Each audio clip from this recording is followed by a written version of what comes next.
Vamos cantar o hino 476, o título é O Cego de Jericó. Enquanto para Jericó o bom Jesus passava, um cego filho de Jacó, sem se cansar, clamava: Jesus, ó filho de Davi, tem compaixão de mim, Senhor. Jesus, ó filho de Davi, atende ao meu clamor. A multidão vendo clamar, sequer tu lhe dizia, mas ele sem a escutar, mais forte repetia: Jesus, ó filho de Davi, tem compaixão de mim, Senhor. Jesus, ó filho de Davi, atende ao meu clamor. Jesus então mandou chamar o cego que gritava, que veio logo sem tardar, mas ainda assim clamava: Jesus, ó filho de Davi, tem compaixão de mim, Senhor. Jesus, ó filho de Davi, atende ao meu clamor. Jesus pergunta com prazer: que queres que te faça? Jesus, eu quero hoje ver o teu poder e graça.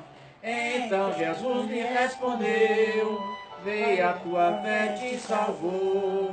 E logo viu o Bartimeu e ao bom Jesus louvou. Jesus, ó filho de Davi, tem compaixão de mim, Senhor. Jesus, ó filho de Davi, atende ao meu clamor. Vamos ler a palavra que está no livro do Gênesis. O capítulo é o 5, o versículo é o 21 ao 24. Pedi a minha irmã, nossa irmã Dama, começar lendo. E viveu Enoque 65 anos e gerou a Matusalém. E andou Enoque com Deus depois que gerou Matusalém 300 anos e gerou filhos e filhas. E foram todos os dias de Enoque 365 anos. E andou Enoque com Deus e não se viu mais, porquanto Deus o para si o tomou. Irmãos, eu quero falar nessa tarde dois personagens muito importantes para os cristãos. Dois personagens que podemos ver que são os dois homens mais velhos da história que já se viu falar. Porque eles só nasceram e não morreram. Todos dois estão vivos até hoje. O primeiro foi Enoque, que Deus o tomara vivo, e Enoque continua vivo em algum lugar, não sabemos aonde, se no paraíso, em algum lugar. Certo é que ele está vivo. Provavelmente ele vem para a terra para morrer. Elias também continua vivo. Certamente virá um dia para a terra para morrer, porque a Bíblia diz, o escritor aos Hebreus, que a todo homem foi ordenado a morrer uma vez, e eles dois não morreram. Mas não é disso que eu quero falar. Eu quero falar de duas circunstâncias desses dois homens de Deus. Por que que Enoque foi trasladado vivo e por que que Elias também foi trasladado vivo? O que levou Deus o tomar para si dois homens tão importantes como Elias e Enoque? Irmãos, o porquê que Deus tomou os dois para si é completamente diferente. São coisas completamente diferentes. Vamos parar um pouquinho. Por que que Deus levou Enoque vivo? Enoque alcançou um grau de santidade tão grande que era incompatível com a vida na terra. E olha que estávamos na época da degeneração da raça humana. Olha que estávamos na época o chamado dispensação humana, em que o homem fazia o que fazia. Nós estávamos na época que Deus se arrependeu de ter feito o homem. E mesmo no meio desse povo pervertido, O povo estava tão pervertido que Deus disse, eu me arrependo de ter feito o homem. Mesmo assim, no meio desse povo pervertido, Deus levantou, surgiu alguém com uma santidade tão grande, tão incompatível com aquela vida pecaminosa que Deus levou. É como que Deus dissesse, não posso deixar Enoque, um homem tão santo, tão separado, viver no meio dessa imundície. Eu vou levar meu servo vivo para que ele não sofra, porque certamente Enoque estava sofrendo muito por um homem tão santo, mas no meio de um povo tão corrupto, tão miserável, tão afastado da graça de Deus. Aí o que acontece? Vamos bater no celular. O que é que acontece? E Elias? Elias foi a história diferente. Elias, Deus o tomara para si, para que ele não fosse mais humilhado, para que ele não fosse humilhado perante o seu rei. Observe, o que aconteceu com Elias quando ele foge ali de Jezabel foi uma notícia maldada. Eu tenho falado que o nosso corpo humano, nós temos uma parte muito sensível, chamada o nosso psíquico. E uma notícia mal dada, uma história mal contada, como a coisa chega de repente, pode alterar esse sistema e arrear qualquer um. Eu sempre digo que quando você vai fazer qualquer coisa, você tem que pensar em todas as possibilidades, inclusive de dar errado. Foi o que Elias, o grande homem de Deus, não pensou. Depois de descer do Monte Carmelo, Elias não pensou em nenhum momento que Jezabel poderia se revoltar contra ela. Certamente ele pensou que até Jezabel aceitava o fato de Deus ter feito aquele milagre. Então Elias não pensou na possibilidade de Jezabel se revoltar contra ele. Como ele não pensou, ele não se preparou para isso. E ele está em casa, e alguém chega repentinamente, sem pensar, sem conversar com ele, e diz assim, duras palavras de uma vez só. Elias, Jezabel disse que essa hora pelos seus deuses você está morto. Não foi um choque psicológico tão grande no homem de Deus, que Elias esqueceu. Podemos dizer que Elias entrou num estado de amnésia espiritual. Elias entrou em uma profunda depressão automática.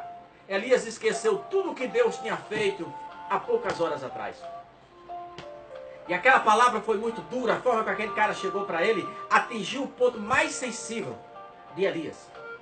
E Elias caiu em profunda depressão. Elias foge. Elias agora não quer mais viver. Elias quer morrer.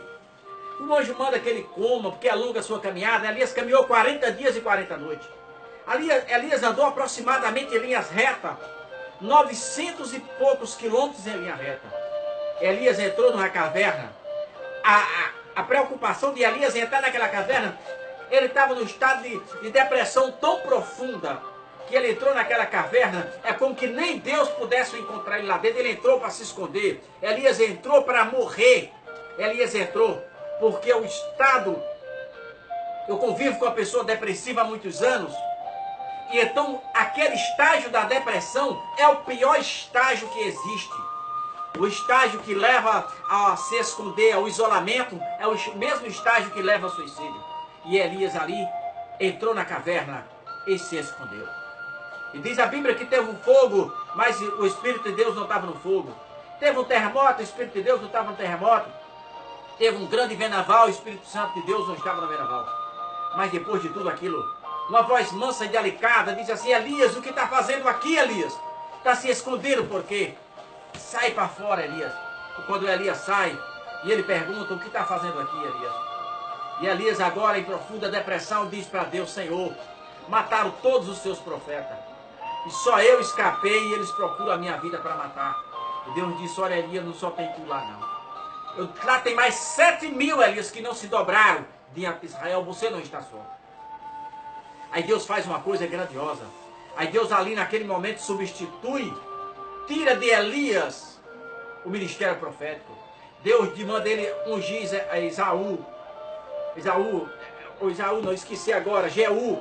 Manda, aí interfere na Síria, vai para tal lugar, tu vai voltar para aquele caminho mesmo. Mas Deus diz uma coisa: tu vai pegar Eliseu e vai ungir profeta em seu lugar. E Deus disse que Elias que ia ungir profeta no seu lugar e que ia tomá-lo vivo. E a pergunta, por que será que Deus tirou Elias vivo? Para não ver humilhado. Elias para Deus continuava sendo o grande homem de Deus. Mas para os filhos de Israel, Elias não tinha mais moral.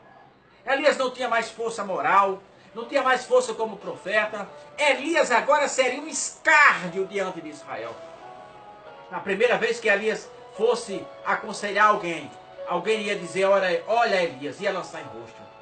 Tu que foi ao Monte Carmelo, tu que clamou a Deus, tu que zombou dos profetas de Baal, tu que consertou aquele altar, tu que mandou botar água, que o Espírito, que Deus mandou fogo, queimou não só o holocausto, consumiu toda a água, que fez aquele milagre todo, tu teve medo, Elias, de uma ameaça de Jezabel.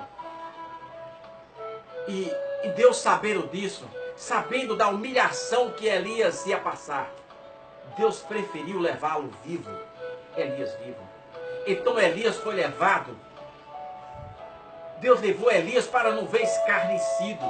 Deus levou Elias porque amava profundamente o profeta de Deus. Mas ele ia ser escarnecido, zombado no meio de Israel.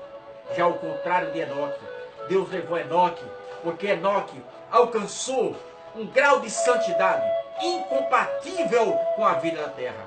E Elias, porque ele alcançou ia alcançar um grau de descrédito terrível, que talvez fosse o fim da vida do profeta. Então, foi duas pessoas trasladadas, mas o que levou a Deus a tomar vivo essas duas pessoas foram histórias completamente diferentes. Então Elias continuou sendo para Deus, tendo o mesmo valor para Deus, mas não mais na posição de profeta.